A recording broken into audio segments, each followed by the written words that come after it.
11वां दिन हो गया है। खाड़ी देशों में युद्ध थमने का नाम नहीं ले रहा है। मिडल ईस्ट में जंग जारी है। ना ईरान झुकने को तैयार है और ना ही इजराइल और अमेरिका रुकने को तैयार। ये शब्द मैंने पहले भी इस्तेमाल किए। लेकिन एक तरफ जंग है तो यहां भी देश में भी संग्राम जारी है। संसद में संग्राम जारी है। आज अविश्वास प्रस्ताव पर चर्चा हो रही है, लेकिन साथ ही साथ जो खाड़ी देशों में हो रहा है उस पर भी राजनीतिक घमासान जारी है। और थोड़ा अगर कैमरा के आगे से हट जाओगे रंजीत तो बहुत अच्छा हो जाएगा। अब लगातार बात ही कर रहे हैं, आपस में बातचीत आपकी बंद होगी। ओपन स्टूडियो में यह भी होता है कि सामने ही खड़े हो जाते हैं कई बार लोग, और आप बातचीत जो कर रहे हैं और मैं टीपी तो पढ़ता नहीं हूं, तो जो आप बोलना चाह रहे हैं वही इधर उधर भटक जाता है। खैर, पर हम भटक रहे हैं क्या? मैं आम आदमी की बात कर रहा हूं। संसद में संग्राम, अविश्वास प्रस्ताव पर चर्चा, लेकिन जो सड़क पर त्राहिमाम मच रहा है, गैस की लंबी लंबी कतारें लग रही हैं गैस के लिए, होटल रेस्टोरेंट बंद किए जा रहे हैं। सरकार कह रही है कोई आपूर्ति की चिंता नहीं है। तो सड़क पर जो दिख रहा है वो अलग, सरकार की तरफ से जो बताया जा रहा है वो बिल्कुल अलग। अब भरोसा करें तो किस पर करें? कालाबाजारी हो रही है, गोरख धंधा भी चल रहा है और लोग इसका फायदा भी उठा सकते हैं, बेजा इस्तेमाल भी कर सकते हैं। सरकारी सूत्र हमें लगातार इस बाबत आगाह भी कर रहे हैं और इस बात में सच्चाई भी है।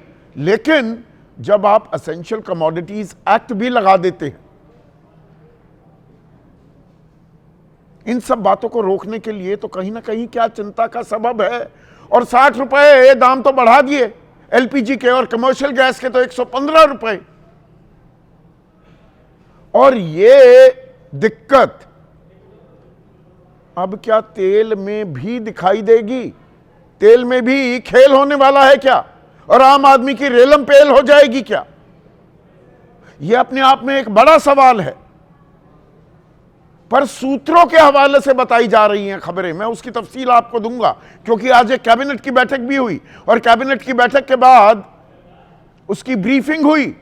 उसमें सवाल सीधा पूछा गया, खाड़ी देशों में जो ये युद्ध जारी है उसकी समीक्षा की गई क्या? कैबिनेट की बैठक में इस सवाल का जवाब नहीं दिया गया। पर यह बताया गया कि प्रधानमंत्री ने चिंता जाहिर की है। प्रधानमंत्री ने कहा है आम आदमी को दिक्कत नहीं होनी चाहिए, आपूर्ति सुनिश्चित कीजिए तेल की। तो detailing, the devil lies in the detail. Detail देने में क्या दिक्कत है और वो डिटेल क्यों नहीं दी जा रही? या विपक्ष बात का बतंगड़ बना रहा है? उसे राजनीतिक नफे नुकसान के आकलन करने का, सरकार को घेरने का मौका मिला है, तो वो लोगों में बेवजह का एक डर, एक खौफ भी पैदा कर रहा है क्या? ये कुछ ऐसे सवाल हैं जिनके जवाब हमें तत्काल मिलने चाहिए, क्योंकि ये युद्ध जो 3-4 दिन से शुरू हुआ कि भाई 3-4 दिन में सब खत्म हो जाएगा, 11वें दिन तक पहुंच चुका है और अभी थमने का नाम नहीं ले रहा है। दोनों तरफ से वार पलटवार हो रहे हैं, दावे किए जा रहे हैं, पर युद्ध थामने की कोशिशें कहीं से होती नहीं दिख रही है। ऐसे में आपकी राय, आपके सुझाव और आपके सवाल, जो अब सीधा सवाल का अहम हिस्सा बन चुके हैं, उनका रहेगा इंतजार। तो 11वां दिन हो गया है युद्ध का। एक तरफ इजराइल अमेरिका, एक तरफ ईरान। युद्ध नहीं ले रहा है थमने का नाम, लेकिन एक संग्राम भारत में भी शुरू हो गया है, राजनीतिक संग्राम, युद्ध को लेकर भी। और कल इसी पर चर्चा को लेकर बवाल कटा था संसद में, लेकिन सरकार कह रही थी अविश्वास प्रस्ताव लाए हो लोकसभा स्पीकर के खिलाफ, तो उस पर चर्चा कीजिए। तो आज उस पर चर्चा तो हुई, पर चर्चा के साथ साथ युद्ध के असरात और हमारी तैयारियों के लेकर विपक्ष घेराबंदी करता भी दिखाई दिया सरकार की। सवाल ये कि खाड़ी देशों में जो युद्ध चल रहा है उसके असरात से निपटने के लिए भारत की तैयारी कितनी है। सरकार की तरफ से कई दावे किए गए। आज प्रधानमंत्री मोदी ने कैबिनेट की बैठक भी बुलाई और फिर सूत्रों के हवाले से, अब इस बात पर गौर कीजिएगा, सूत्रों के हवाले से बताया गया कि प्रधानमंत्री ने मंत्रियों को निर्देश दिए, कड़े निर्देश। उसमें सबसे ऊपर क्या, जंग का आम आदमी पर असर ना पड़े, तेल की कीमतें स्थिर हैं, यह जनता को बताएं कि तेल की कीमतें नहीं बढ़ने वाली। जनता को जानकारी दें कि भारत के पास पर्याप्त स्टॉक है और इस क्राइसिस के लिए भारत ने एक सप्लाई चेन तैयार कर ली है। अब यह खबर समझ से परे है कि सूत्रों के हवाले से क्यों बताई जा रही है, क्योंकि कैबिनेट की बैठक के बाद प्रेस ब्रीफिंग हुई, जो एक परंपरा है। सूचना और प्रसारण मंत्री अश्विनी वैष्णव थे। वहां बाकायदा सवाल भी पूछा गया कि युद्ध के असरात से निपटने के लिए क्या समीक्षा की है हमने, क्या तैयारी है। तमाम सवालों के जवाब दिए गए, इस सवाल का जवाब नहीं दिया गया। अब जो पेट्रोलियम मंत्री हैं, प्राकृतिक गैस मंत्री भी हैं, हरदीप सिंह पुरी, उनका कुछ देर पहले एक पोस्ट आया। वो कह रहे हैं भारत का ऊर्जा आयात विभिन्न स्रोतों और मार्गों से निरंतर जारी है। हमने ये सुनिश्चित करने के लिए कदम उठाए हैं कि युद्ध की स्थिति के बावजूद घरेलू उत्पादकों को, उपभोक्ताओं को, माफ कीजिएगा, सीएनजी और पीएनजी की 100% आपूर्ति सुनिश्चित की जाए और अन्य उद्योगों को उनकी आपूर्ति का 70 से 80% मिलता रहे। तो ये पोस्ट क्यों लिखी जा रही है? बाकायदा बयान, सवाल जवाब हो जाए। आपूर्ति पूरी है, कितनी है, कितने दिन का भंडारण है। 6 तारीख को बताया गया था 25 दिनों का भंडारण है, हमारे पास भंडार हैं तेल के। पर 7 तारीख को गैस के दाम 60 रुपए बढ़ा दिए गए, एलपीजी के, जो हम अपनी रसोई में इस्तेमाल करते हैं। और जो कमर्शियल गैस है, कमर्शियल एलपीजी, उसके दाम 115 रुपए बढ़ा दिए गए। और आज आलम क्या है? सरकार कह रही है घरेलू उपभोक्ताओं को सीएनजी पीएनजी 100% आपूर्ति, अन्य उद्योगों को 70 से 80% मिलती रहे। तो देश भर की अब अलग अलग तस्वीरें आपको दिखाने वाला हूं मैं। सड़क पर किस तरह से घमासान मचा हुआ है गैस को लेकर। यह महाराष्ट्र की तस्वीरें आपको दिखा रहा हूं। लोग गैस सिलेंडर लेकर लाइन में लग गए हैं।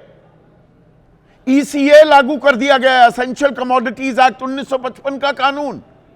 कालाबाजारी ना हो पाए, 21 दिन के बाद ही, एक सिलेंडर भरवाने के 21 दिन बाद ही दूसरे का नंबर आता था, वो 25 दिन मियाद बढ़ा दी गई है। तो मतलब कहीं तो दिक्कत हो रही है ना, वरना एसेंशियल कमोडिटीज एक्ट क्यों लगाई गई?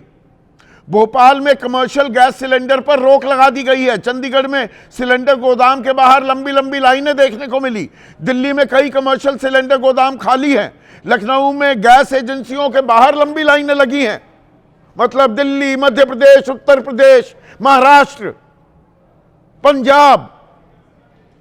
पंजाब में कमर्शियल गैस पर रोक लगा दी गई है, बिक्री ही नहीं हो रही।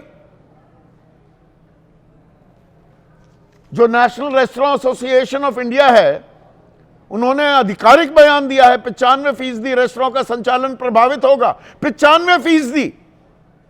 कानपुर में 4 से 5 दिन के बाद भी डिलीवरी नहीं हो रही। मुंबई में 20% होटल रेस्टोरेंट बंद हो गए हैं। जयपुर में मैरिज हॉल प्रभावित हो गए हैं। ये पूरे देश में हो रहा है, पर हमें यह बताया जा रहा है कि घबराने का कोई कारण नहीं है। बाकायदा डिटेलिंग क्यों नहीं आ रही? और इसी पर अखिलेश यादव सवाल उठा रहे हैं कि युद्ध तो लंबा अगर खिंचा, आपूर्ति पूरी कैसे होगी? सुनिए अखिलेश यादव ने क्या कहा। इस लड़ाई के वक्त में जो कमी हो रही है, आपूर्ति कैसे करेगी सरकार, उसकी सरकार की तैयारी क्या है? अदरवाइज तो चीजें इतनी महंगी हो जाएंगी कि आम आदमी के हाथ से बहुत सी चीजें निकल जाएंगी। उधर एनडीए में अहम घटक शिवसेना, एकनाथ शिंदे गुट के सांसद हैं मिलिंद देवड़ा, युवा चेहरा है। वो कह रहे हैं घबराने की कोई जरूरत नहीं है, सरकार विकल्प तलाश रही है। सुनिए पहले इनकी बात। सरकार पूरी तरह से सिचुएशन को मॉनिटर कर रही है और मुझे पूरा यकीन है कि सप्लाईज, हम ऑल्टरनेटिव सप्लाईज को ढूंढ रहे हैं, ऑल्टरनेटिव सप्लाईज को टाई अप कर रहे हैं। पैनिक करने की कोई आवश्यकता नहीं है। नहीं तो जो विकल्प तलाशे जा रहे हैं उनकी तफसील देने में, उनकी डिटेल देने में दिक्कत क्या है? कि नए नए सोर्सेज भी हम तलाश रहे हैं। जैसे 3 दिन पहले मैंने कहा, एक पर्ची थमाई गई थी। जब सवाल पूछे जाने लगे कि अमेरिका कौन होता है, उसकी क्या मजाल, ऐसा दुस्साहस, ऐसी हिमाकत अमेरिका कैसे कर रहा है? बता रहा है मोहलत दे दी भारत को, 30 दिन खरीद लो भैया तेल रूस से। तो ये बताया गया और सवाल पूछे भी गए कि कब रुका, हमने तेल खरीदना कब रोका रूस से? अरे भाई 20 लाख बैरल हर दिन हम जो रूस से लेते थे और सस्ते दाम पर रुपए में, वो $6 लाख पर कैसे आ गया आंकड़ा प्रतिदिन का? 1/3 कैसे रह गया? तो आपने उनसे माल लेना बंद कर दिया और अब रूस जो आपको तेल देगा भी, ये 30 दिन की मोहलत डियर फ्रेंड डोनाल्ड ट्रंप की वजह से जो भारत को मिल गई, जिसे खारिज नहीं किया है सरकार ने अब तक, ये अब ना सस्ता मिलेगा ना रुपए में मिलेगा। और तेल भी वो खरीद सकते हैं जो ऑयल टैंकर्स पहले से ही समुद्र में मौजूद हैं रूस के। रूस कह रहा है कि हम तो प्रीमियम चार्ज करेंगे। आपने बड़ी दोस्ती यारी गांठ ली ना अमेरिका से। $4 महंगा जो कीमतें हैं बाजार में, और कल तो $115 प्रति बैरल तक कच्चे तेल की कीमतें चली गई थी। आज लगभग 100 के करीब है, पर 100 तो पहुंच ही गया है। और अगर ये आगे बढ़ता है, $120-130 प्रति बैरल जाता है, तो तेल की कीमतें कहां जाएंगी? और भंडार कितने हैं? 25 दिन का है तो हमें यह बताना चाहिए, पता लगना चाहिए एग्जैक्ट अमाउंट है कितना। 50% जो तेल है कच्चा तेल, हम कुल मिलाकर 88.6% आयात करते हैं, उसका 50% स्ट्रेट ऑफ हॉर्मुज से आता है और 60% गैस वो स्ट्रेट ऑफ हॉर्मुज से आती है। उस पर कब्जा है, वहां हमला कर सकता है किसी भी वक्त ईरान। वो चीन के लिए जाने वाला जो तेल है उसे जाने की इजाजत दे रहा है। तो हमने नए विकल्प जो तलाशे हैं, वो विकल्प कौन से हैं? क्योंकि एलपीजी का आया, तभी गैस पर ही रहते हैं, क्योंकि बड़ी बड़ी लाइनें लग गई हैं पूरे देश में। चूल्हा जल ही ना पाए, यह संकट मुंह बाए खड़ा है। तो संयुक्त अरब अमीरात यूएई से 26% आयात करते हैं एलपीजी, जो हमारी मांग है, जो हमारी जरूरत है। कतर से 22%, सऊदी अरब से 19%। यह हो जाता है 67%। 67% 3 देशों से ही, सब स्ट्रेट ऑफ हॉर्मुज से आता है। तो अभी होटल और रेस्टोरेंट बंद हो रहे हैं। इसमें प्रायोरिटी कहां कहां इस्तेमाल होती है गैस? यह साधारण सा सिर्फ रसोई या चूल्हा जलाने तक की बात नहीं है। जो हमारे उर्वरक प्लांट्स हैं, फर्टिलाइजर यूनिट्स जो हैं, वो चलती किससे हैं? इसी गैस से। फिर जो हमारी चाय की फैक्ट्रियां हैं, मैन्युफैक्चरिंग यूनिट्स हैं, या भाई एलपीजी ये सिलेंडर पर तो भर गया, अब मेरे घर में पाइप्ड गैस आती है। पूरी सोसाइटी परसों कहीं लीकेज हो गई थी हल्की सी, तो 2 घंटे के लिए सीधा काट दिया गया था, तो कोई चाय भी नहीं बना सकता था, पानी भी गर्म नहीं कर सकता था। ऐसे ही अगर गैस सप्लाई रुक गई तो एक बार बस एक स्विच ऑफ हुआ और पाइप्ड गैस में तो पूरी की पूरी सोसाइटी, उसका चूल्हा ही नहीं जल पाएगा। और गांव देहात में ये सिलेंडर,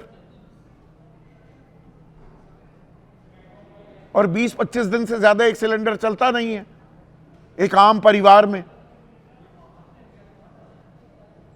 अब जो डिस्ट्रीब्यूटर्स बता रहे हैं, मैं यहां पर कोई पैनिक नहीं फैलाना चाहता, पर जो जानकारी ग्राउंड से आ रही है और सरकार जो दावा कर रही है, उसमें मेल का संकट जरूर दिखाई दे रहा है। और आने वाले दिनों में अब ये महंगाई डायन अपना मुंह बाय खड़ी हो जाएगी क्या, ये आशंका जाहिर कर रहे हैं आम आदमी पार्टी के राज्यसभा सांसद संजय सिंह। सुनिए। ये मोदी जी के द्वारा प्रायोजित संकट है। मोदी ने देश को संकट में डाला है महंगाई के। जानबूझ के आपने ईरान से अपने रिश्ते बिगाड़े, तो वहां रूस और चीन का जहाज आ रहा है, भारत का जहाज नहीं आ रहा है। और मैंने आपको एक आंकड़ा दिया था, हर डॉलर कीमत बढ़ जाए कच्चे तेल की तो 55 पैसे का फर्क आता है, 55 पैसे महंगा हो जाएगा पेट्रोल। तो ये तो $30 हो गया है, तो मोटा मोटा 16.5 रुपए। अब इसी तरह अगर $10 प्रति बैरल बढ़ते हैं तो हमारी सकल घरेलू उत्पाद, हमारी विकास दर पर क्या असर पड़ता है? 0.2% नीचे घुस जाती है। 50% अगर $50 प्रति बैरल यानी कि $120 तक पहुंच गया तो हमारी विकास दर 1% घट जाएगी, 1%। और वित्तीय घाटा लगातार बढ़ता हुआ चला जाएगा। मतलब घल्लू घारा, एक कैश-22 सिचुएशन, इधर पकड़ो तो उधर नुकसान, उधर पकड़ो तो इधर नुकसान। तो इसमें पूरी स्पष्ट साफ तस्वीर क्या सामने नहीं लानी चाहिए?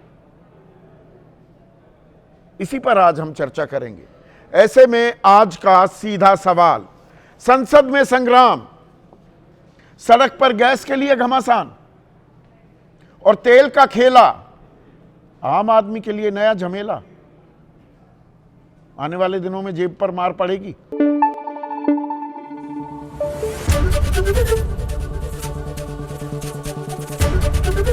एबीपी न्यूज आपको रखे आगे।